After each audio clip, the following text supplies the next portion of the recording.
Para mí un profesor, primero que todo, impacta. ¿Sí? Un profesor impacta. Yo conozco muchos estudiantes que me dicen, no, profe, es que yo voy a esa clase y es como ver el mismo formato del profesor pasando diapositivas y siendo el profesor, claro que no todos, quiero decirlo, no todos, pero sí muchísimos. Y salgo yo de la clase y no me pasa nada, tengo que volverlo a aprender. Entonces eso es clave en los estudiantes, impactarlos. Impactarlos significa sorprenderlos. ¿Cómo es importante? El profesor impacta y para impactar obviamente tiene que conocer a su estudiante. Tiene que mirar qué es lo que quiere. Esto va muy ligado a que nuestro profesor también, además, inventa.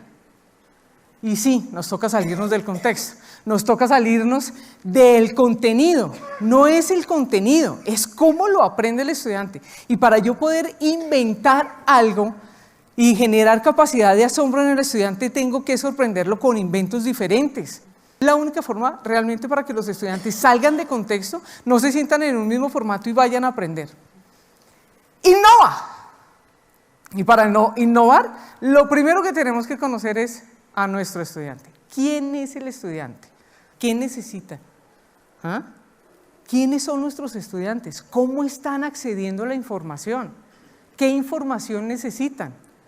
Es difícil hacer como una categorización y una clasificación de los estudiantes, pero además también tenemos que tener en cuenta nosotros que nuestros estudiantes aprenden de manera diferente. Si nosotros queremos innovar realmente, tenemos que saber cómo está accediendo a la información. Nuestros estudiantes tienen diferentes estilos de aprendizaje también, son visuales, auditivos, kinestésicos. Unos son hemisferio derecho, otros son hemisferio izquierdo. Son diferentísimos los estudiantes que aprenden medicina, los que aprenden psicología. ¿Quiénes son los que aprenden? Si yo quiero realmente generar su capacidad de análisis, ¿cómo innovo en ellos? ¿Qué información les llevo? ¿Ah? ¿Qué información deben recibir? Créanme, muchas de las cosas que cuando llegan los estudiantes a nuestros salones de clase, la gran mayoría de la información ya la tienen en la cabeza. ¿Sí? En algún momento lo vieron, lo leyeron. La siguiente, un profesor inspira, un profesor deja huella. ¿Cómo hacemos para inspirarlos? Que vayan a buscar otras fuentes, que el profesor los lleve a ver este tipo de formatos, que indaguen. En internet ahorita hay una infinidad de posibilidades que ustedes tienen, profesores, para que realmente los inspiren a buscar información. Y lo primero que tienen que hacer ustedes para que ellos vayan y busquen la información es que ustedes conozcan qué hay en la web, en internet, en las bibliotecas digitales, para que vayan y ellos también accedan a esa información. La última, un profesor, y esto sí es clave, investiga. Esto es muy importante. Un profesor investiga, quiere decir que el profesor tiene que estar actualizado constantemente en dos cosas. Nosotros los profesores tenemos una responsabilidad doble, ¿sí? Uno, ser expertos en el tema que enseñamos.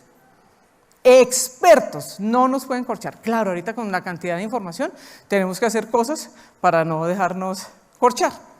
Y dos, saber enseñarlo. Porque una cosa es que usted sepa química y otra muy diferente que sepa enseñar química, ¿sí? Entonces tenemos casi dos profesiones, la de ser expertos en el tema y la de saberlo enseñar. En ese caso entonces nosotros tenemos que utilizar el internet y todas las posibilidades que nos ofrecen, las redes sociales, el mismo Google, lo tenemos que aprovechar para que el estudiante acceda a información, pero guiada y orientada por nosotros. No es que él vaya y escoja información de cualquier lugar y que eso lo pueda aplicar, nosotros debemos orientarlo. Siempre todos los modelos pedagógicos que yo conozco, en los que yo trabajo, en los que me han pedido que acompañe o que evalúe, está centrado en el estudiante. Pero cuando uno va a ver la clase, está centrado en el profesor. Nosotros hacemos clases a veces pensando en cómo enseñarlo y no cómo lo va a aprender. Cuando uno hace una investigación, uno se da cuenta que en clase el que trabaja es el estudiante, el profesor planea. ¿Y qué planea? Actividades, en donde realmente pase algo. Los estudiantes alguna vez un estudiante me decía, profe, lo que pasa es que yo pierdo el tiempo yendo a la universidad. Yo decía, ¿por qué? Porque es que yo siento que el profesor me dice lo que yo ya conozco, lo que yo encontré en internet, lo que encontré en YouTube, ¿sí?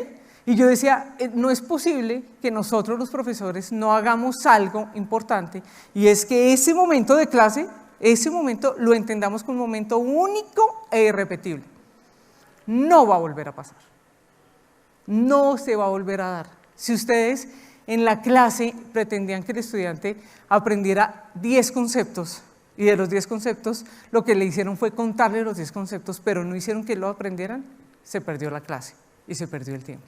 Pero si de esos 10 conceptos el estudiante se llevó 5 bien puestos, que yo puedo decir el estudiante lo aprendió, salvé mi clase. ¿Ven? Y la capacidad de asombro se da a partir de toda la creatividad que ustedes involucren en el aula. Profesor, ¿usted viene a hablar y a enseñar o nos trajo una presentación en PowerPoint? ¿Sí? Y eso es clave. No, ¿cuándo nosotros podemos hacer? Yo los invito a que hagamos una clase sin ningún tipo de recursos. La tecnología es importante, la innovación es importante, pero no siempre con tecnología. Podemos hacerlo sin necesidad de que la tecnología esté. Entonces, esa es una invitación. Ser docente realmente es una profesión sorprendente, pero depende de nosotros que realmente los estudiantes lo sientan así y lo vivan así. Muchas gracias.